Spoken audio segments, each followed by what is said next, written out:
கஞ்சா smoke பண்ணுறதுனால நமக்கு என்னெல்லாம் தொந்தரவுகள் வருது, ஏன் இது சில பேர் நல்லதுங்கிறாங்கன்றத பற்றி தான் இந்த வீடியோவில் பார்க்க போகிறோம். வணக்கம், நான் டாக்டர் சுகேஷ், மனநல மருத்துவர்.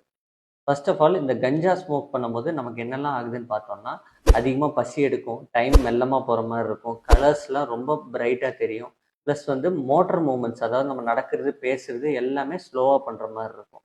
யங்ஸ்டர்ஸ் சில பேர் இந்த கஞ்சா யூஸ் பண்ணுறவங்க இதை நல்லதுன்னு ஏன் சொல்கிறாங்கன்னா, ஆல்கஹால் யூஸ் பண்ணுற அடுத்த நாள் நமக்கு வந்து இந்த ஹேங்கோவர் அது எதுவுமே வந்து இந்த கஞ்சாவில் வராது. பட் சைக்கலாஜிக்கலாக நிறைய இஷ்யூஸ் வந்து இந்த கஞ்சா யூஸ் பண்ணுறவங்களுக்கு இருக்கும்.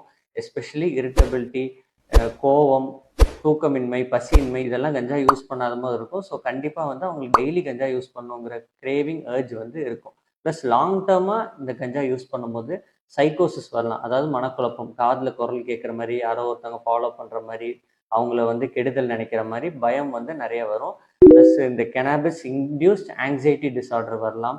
இது இல்லாமல் மெமரி இஷ்யூஸ் வந்து நிறையவே வரும்.